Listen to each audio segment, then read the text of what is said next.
taking different brands and help them identify. And so I don't know if I agree, Ayiko, perfectly with the whole thing about you have to make sure the car fits the artist. I mean, because I look at the campaign that Big Sean did for Fiat, you know, and Fiat had a new car, a four-door car, and he did this campaign for them, and it led off. And you know, if you put it to that test, would Sean Combs would be driving a Fiat? But the whole notion of it was about a mirage and coming to the desert and seeing something that you had never seen before, and this was a four-door Fiat.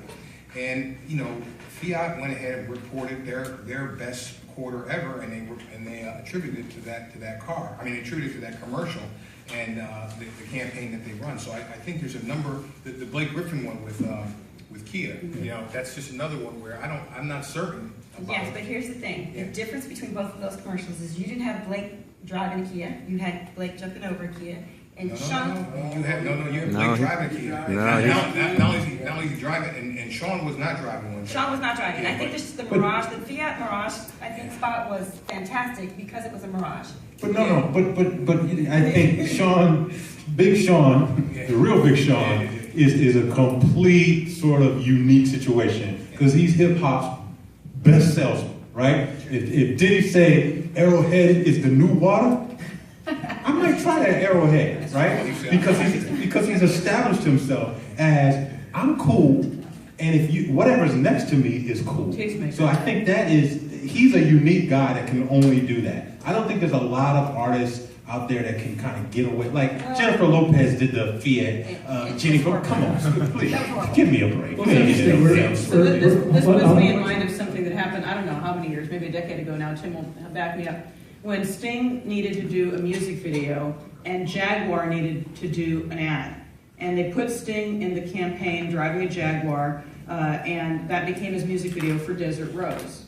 And it was $20 million to Sting. And everybody was happy. I mean, that's an example, and that was going to lead to my next point, is why it's important for brands and artists, why it's important for brands to think about artists and music as an integral part of the campaign early as a strategic partner, as opposed to an afterthought at the end. Well, money, that's the first thing. But I you know, with us, with Music Matters, I make it a point, like we actually made it a point that for the first 3 years, we didn't want our ad sales team to go out and sell it. We didn't need Taco Bell jumping on Music Matters. We wanted to, first of all, build the credibility and then find a brand that had a natural fit. And I think with technology and all these other brands emerging and a lot of hungry young brands, we were able to find these brands like Monster and Skull Candy that said, oh, you guys are doing something cool.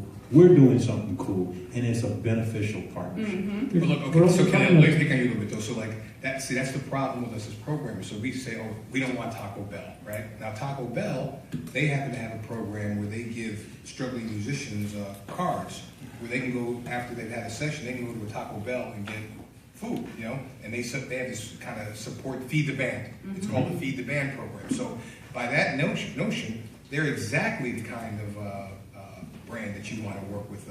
You want to work with your young bands because they know the struggle. They know, you know, after bands have a session, they need to eat, and why not come to Taco Bell? I would think that. I mean, I think it's a great campaign. I think when we started, it just the connection wasn't necessarily there. It didn't feel authentic. You know, probably you know years later, if that you know is well known that Taco Bell is associated with music. But when I think Taco Bell, I don't think music. Oh, I'm gonna get a taco. I want to draw a distinction between, there's two different things we're talking about here. When we're talking about specific artists, and if that celebrity is a fit with a specific brand, we're talking about the artist as though the artist has its own brand, which is true, and artists are brands. And that's an important set of concerns, but it's separate from the music.